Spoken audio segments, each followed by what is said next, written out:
we can talk about AI and the risk management in terms of just the adoption and what people do, in terms of not necessarily use cases, but necessarily in terms of the fears and the sort of what limits adoption.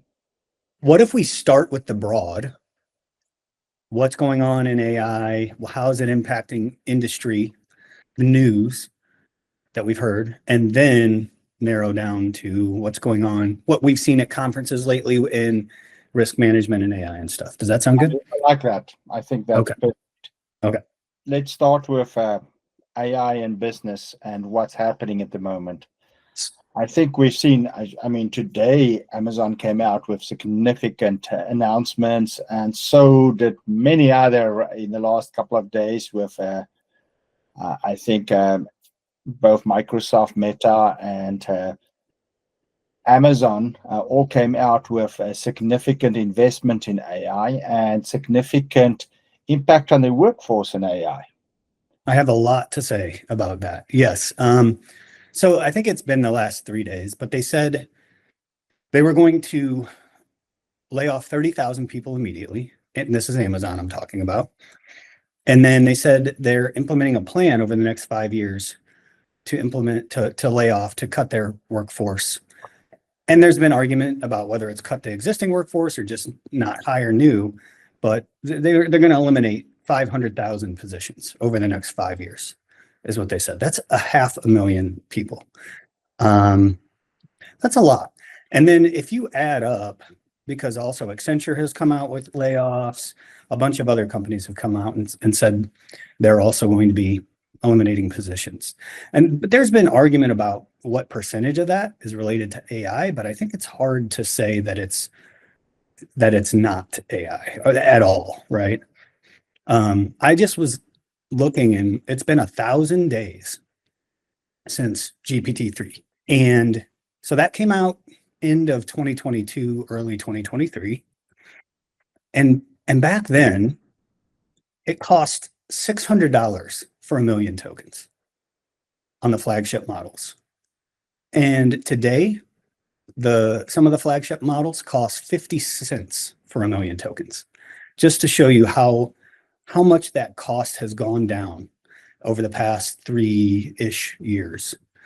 And that cost is what's going to be one of the inputs that you're comparing cognitive output against, right? So like the cost of a human worker's cognitive output versus what AI can do. I will say, like, AI is restricted at the moment to cognitive work that can be done remotely, right? But if you think about and listen to the news about all the robotics and the things that are coming out in robotics, that over time will change as well.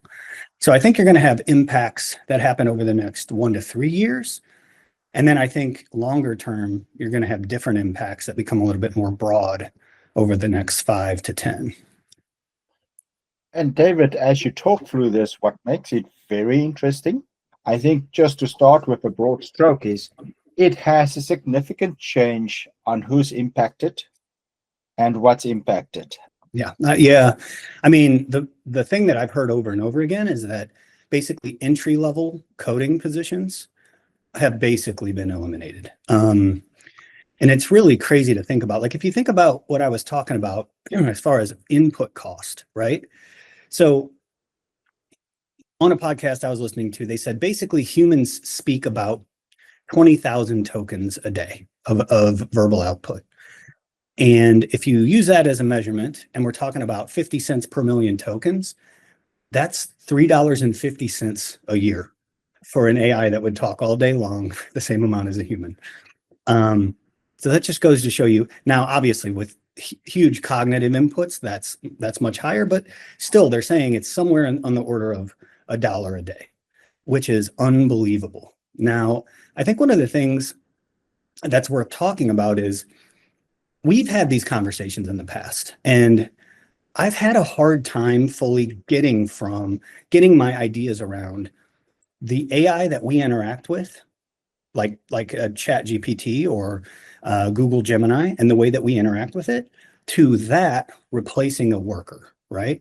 Because with the way that we interact with these LLMs, we constantly prompt them, and it requires constant input, refinement, prompting, to the point that it's not automated. It's not replacing anyone.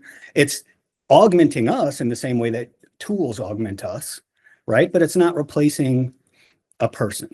But over the last week, I've seen, and it's become clear to me how the new AI agents and the way that they can perform automated tasks will be able to replace workers. So the example that I want to give is Replit put out an agent. Now, Replit is a tool that allows you to build applications, and it does all the coding in the background for you. As a matter of fact, my 11-year-old daughter, Marin, I got her playing with Replit a few weeks ago, and in one evening, she spent like 2 or 3 hours, and she built out an application that was a game that she took and started socializing it at her school. And the game was all about, getting these animals and feeding them and giving them skills and stuff. And it was amazing what she could do in 3 hours. Well, it still required her constant prompting. Replit recently put out an agent, the Replit agent, and you can give it instructions, parameters, and context about what it is that you want to build. And Replit has it currently limited to, but it will work for 3 hours and 20 minutes straight, building that, testing it, performing all the things that a developer would normally do, and then giving you the output. And it's only just artificially limited right now because of compute and power resources. So that to me is like, okay, so now I can see, like, you have to, at the beginning, you have to give it the appropriate context and instructions, etc.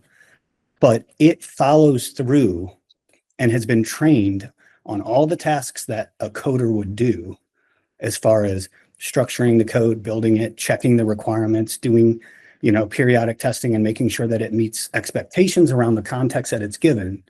And it will continue to build and build and build until it gives you something that's a product. Yanni, you talked about when you used AI for taxes, and it was amazing the output that it did. It did complex analysis of inputs and documents and pulled out things that would have taken you hours, and it did it in minutes, right? And so my mind then went to, well, if Replit can do this with a coder, right? It makes sense that the tech companies that work directly with AI are first automating the positions that they are most familiar with and that are directly applicable to their businesses. But if they're doing that with coders now, then it's only a matter of time until that same process and these agents are built for other positions, like a tax accountant, or you can go down the list. Consultant. Yeah. So, and David, I want to come back to something you said, and I think it's very important. 1,000 days ago, we opened an app and started chatting with it and said, tell me more about this, tell me more about that. 200 days ago, or maybe 300 days ago, that changed from let's chat to let's create an agent to 5 months ago, 6 months ago. Actually, let me start having the agent to do stuff for me. And in that short period of time from let me just chat and get to understand and give me some logic and reasoning to, okay, now more than logic and reasoning, start doing things for me. And how rapid that advancement is. It is changing our lives. I talk about my own life and your life. I can deliver projects in half to a third of the time that I used to do it.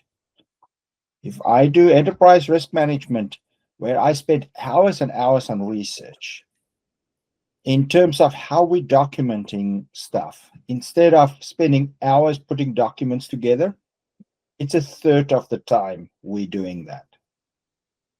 It is the concept of doing more with the same or less. And we were all hesitant to say less. We all say do more with the same. I think the big tech companies in the last week came out and actually said, no, do more with less. It's a hard pill for us to swallow. Yeah, and it will impact consulting. It will impact consulting. I mean, you're already seeing it. I mean, it's not new news that OpenAI came out and said they were going to do consulting and they were going to restrict themselves to projects that are 10 million or more. So, the small consulting companies can breathe a sigh of relief. But I mean, if you think about what you just said, Yanni, and this is something that has been talked about as well on some of the leading podcasts. Strategically, organizations, especially the big tech companies that have the ability and the skill sets and the knowledge, and they're on the leading edge of AI, they can look at competing businesses. They can look at ones with high labor cost and see that that's an opportunity. An organization's high labor cost is another organization with AI's opportunity to make a business, a competing business that is more efficient and that cuts down on that high labor cost, thereby increasing the bottom line, right? Which is what drives stock prices, everything that you're going for in business.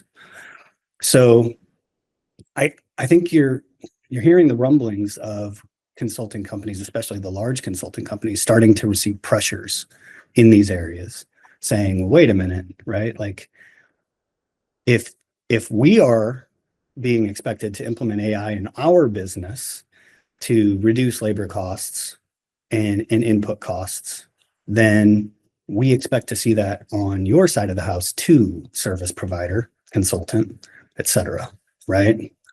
Absolutely. And I think the difference is you've used the number of $3.50 or whatever that number is on if you need to scale up and down due to demand. It's hard to do that with humans. It's easy to do that with technology. It is. I mean, if you think about the broad impacts of this too, that are concerning, right? It's almost like there's definitely a short-term gain here, but until our capitalistic structure makes changes to accommodate what's coming, it's almost like you're doing a short-term gain for a long-term problem, right? So the people that are going to be laid off, those 500,000 people that would have worked for Amazon and gotten salaries through Amazon, would have also turned around and bought Amazon products. They would have been their consumers. And now they're going to have to find income from different sources. So they will immediately be able to cut costs and show a higher bottom line on the coming quarters, right? But what about in the coming years? And what impact does that have? And there's no answer for that now. It's just something to think through. No, but David, it actually starts talking about, maybe if we pivot a little bit to the risk management business. Before we do, there's one more example I want to give, because this one is, it's a very illustrative way that this is being implemented. So have you heard that Elon Musk just came up with a new company? He's implementing a new software company. It almost sounds like a joke, but it's not. It's called Macro Hard, which is the opposite of Microsoft, right? And the goal of this company is to implement the full stack that a software business, a large software business like a Microsoft or a Google or any other one, fully with AI, and rebuild that entire infrastructure all the way down to the software with AI. That just came out in the last day or two, that he's doing that. And so I think that's the reason I bring that up, one, is because it's shocking. Two, because it's a flagrant, going after Microsoft. by using that name. But also it's a direct implementation of what we theoretically have been talking about this whole time until now, which is replacing knowledge workers with AI that can perform the exact cognitive tasks that we're talking about. So it's happening. It's all happening. I think, David, it comes back to, and we go back to the history of the industrial revolutions. And we've mentioned it a number of times that we're in the fourth industrial revolution. We are experiencing a disruption like no other in humankind's history. And I'm not sure we always appreciate or understand how big of a disruption that is. You alluded to that, how we are looking at the whole economy is going to look different. Don't know what it means yet, but there are rapid changes coming, and we see some signs of it. I don't know if any of us can fully anticipate and explain what it is yet. Yeah. It's changing now, right? Like, and it will happen gradually and obviously it will accelerate. But I think it's not going to be a day where you wake up and then everything's different, right? It's just like anything. It's day over day, things are going to change and it's going to impact the world we live in. And who knows if it's related, but like just in the past few days, consumer facing stocks have been hammered because they're saying the consumer is tapped out. So Chipotle stock went down something like 10% yesterday because they're saying that consumers in the middle and low end are reducing the visits that they're making to restaurants. And that will only continue. Like if the impacts that we're talking about really do come to fruition and those 500,000 Amazon workers that would have gotten their income from Amazon no longer do, that impact is going to increase over time. So how's this going to impact us in our industry and risk management? You know, I think step one is, I'm not sure we as risk managers understand and appreciate the change that's coming. We think we can control this change by saying no to a lot of things. It comes back to that whole concept of first, second, and third line. We're in second and third line, and we think we can say no for business to adopt AI, and we think we can dictate on how business is adopting AI. And the reality is, if what we see at clients, no, we cannot. Maybe to draw a little bit of a parallel, the early days when social media and the internet came out, and now we probably date ourselves a little bit here. We wanted to dictate how much internet anybody can use. We want to dictate which websites somebody could visit, and we only allowed 1 or 2 websites.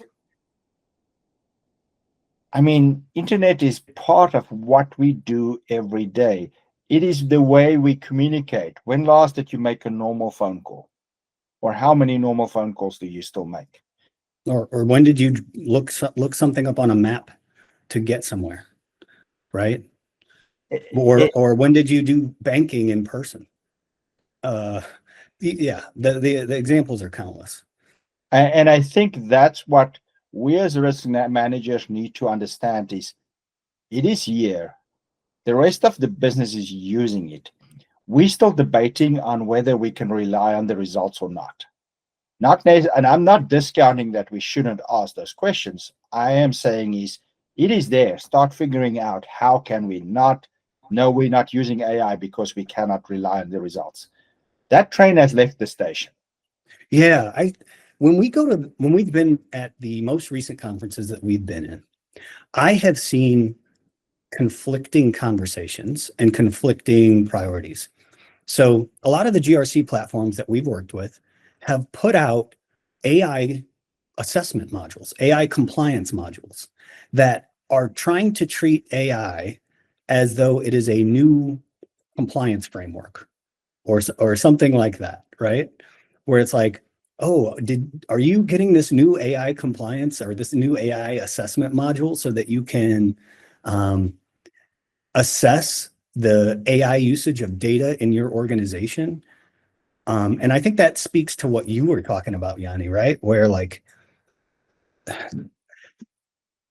if you think about it from a true risk management perspective, we always say risk management ultimately is there to enable the business, to allow them to go after strategic objectives and protect strategic objectives. Well, I can tell you, if AI is going to be so impactful to the business bottom line that it's helping them beat their competitors, right? That they're going to want to do it. They're going to want to take risks in those areas that yield those results. And some AI assessment over the way that certain AI data is being used or not is not going to be the number one priority. It will matter. Don't get me wrong. It will matter, but it's the same. I always gave the example, and I've probably said this in prior sessions, but I'll say it again because I think it's a direct parallel. About my time 15 years ago, 20 years ago at Ernst & Young, when I was doing data center walkthroughs, and I was talking to data center managers, and they were telling me about this new thing, this new cloud thing, and why their organization would never use the cloud, because they would never allow their data to go outside of the walls of their data center. And I remember listening to that and thinking, okay, right, like I suppose we'll see, and we've seen how that played out, right? Every major organization uses cloud in some shape or form, and many are going cloud only now. And it's taken time, but why? Why did they do that? Because of the cost. The cost is so much lower. It's so much more efficient. And organizations that specialize in providing those services can do so in a way that is better than the business can do it themselves, right? If you are not in the business of data centers, if you are an insurance company or a manufacturing company or a hospitality company, that the data centers are not your business. So why not outsource that? Involved with that, and I think what's interesting is it speaks to another concept that we haven't touched on, but I think is becoming extremely important, is the optimized use of assets. If you have a data center, are you really optimizing the use of your hardware, your storage capacity, and everything else? And the answer is no. That's why organizations are using cloud-based solutions, because I'm only paying for what I use. I'm not paying for the entire data center. And the same happens here. When you use an agent, you only pay for the tokens you use. You're not paying for the entire environment. And that is economies of scale that is a big player. And that's why business are making business decisions to optimize the use of assets. Yes. And you're going to see a blend of models that live locally and that live in the cloud that are being used. There's no doubt about that. And on some of the podcasts I've been listening to recently, they've been talking about the huge efficiency gains that have happened with these models that are small models that can run on a phone and still score better. There was one they were talking about that was a healthcare based model. And there's a standardized test for the healthcare industry that doctors score about a 20% on average, and that they have a model that can run on a phone that scores a 60. So, I mean, and that's today. That is today, right? So, and to your point, David, I mean, listen to a podcast this morning where the biggest reason why a lot of these models are not more optimized is the lack of computing power. Yeah.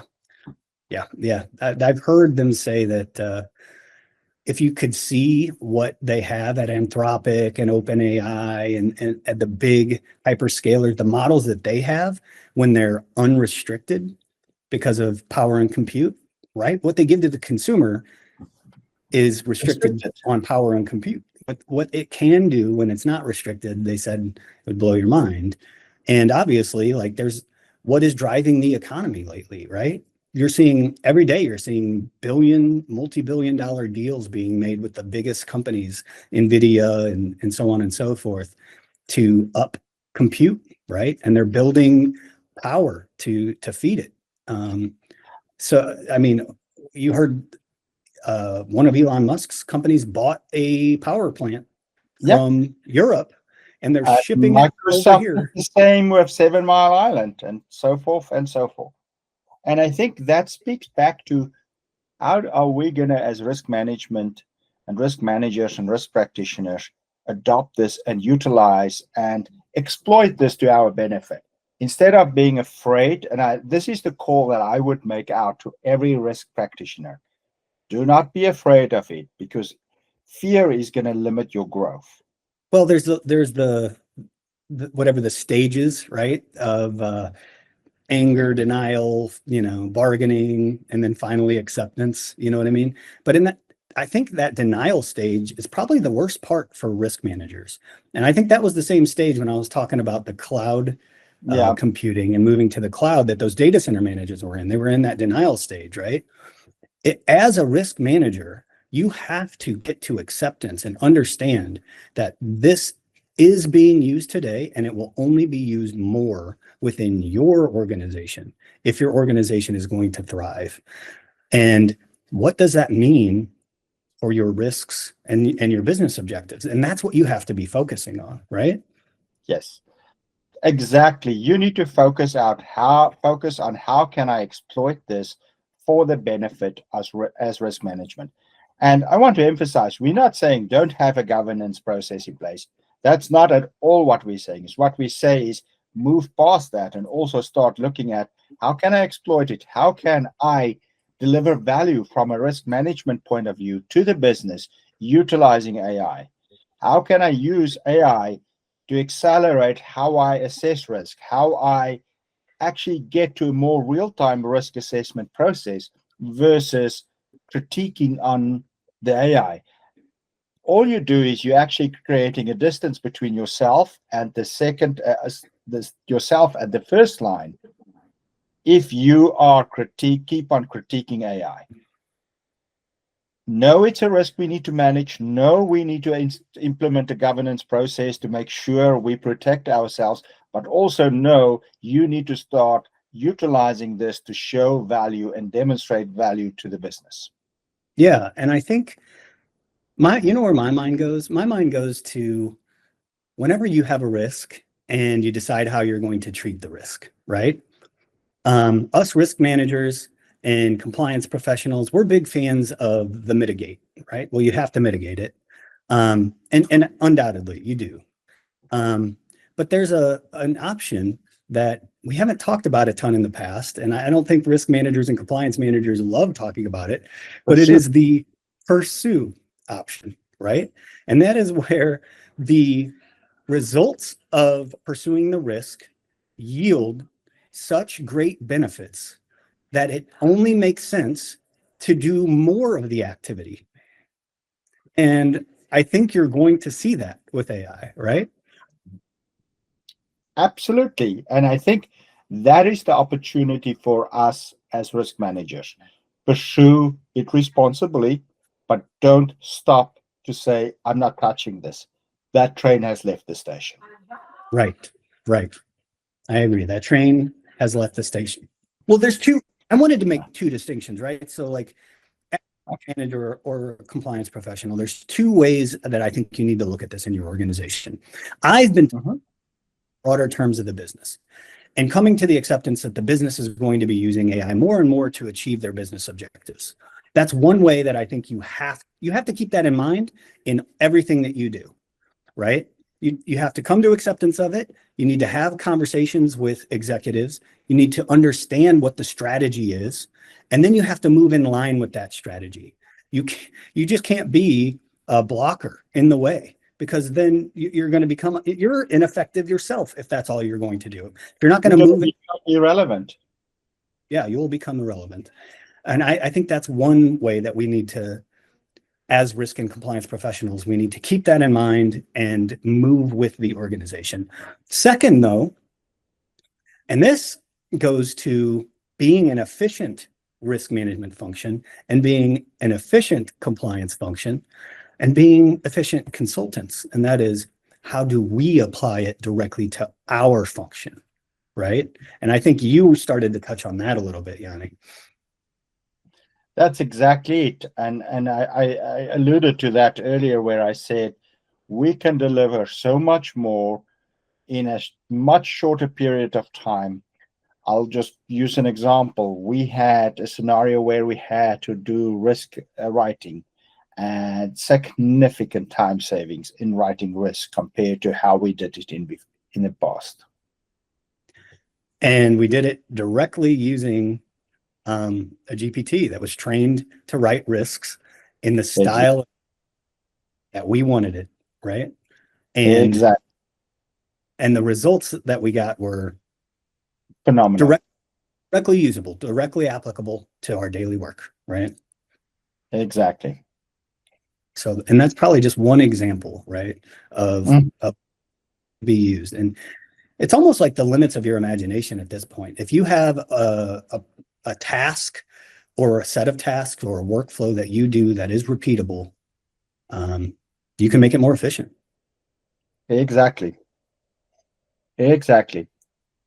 With that, I think you said 2. We talked about 1.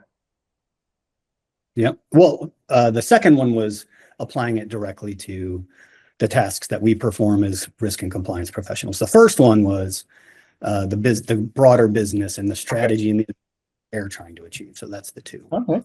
If you're performing ERM, if you're working with executives to understand risks to the business, then you need to be interfacing with executives and the board to understand what their strategic objectives are in the first place, and then identifying risks to those objectives. Understanding objectives related to AI or using AI to achieve objectives is probably a conversation that's needed. Wouldn't you think, Yanni? I think it needs to embed it in everything you do. I think what a lot of organizations do is, if I look at the top risks for organizations, yes, AI is listed as a top risk. And I want to make this statement. AI is listed as a top risk because it's an unknown. I believe AI will disappear as a top risk. It's similar to social media and the use of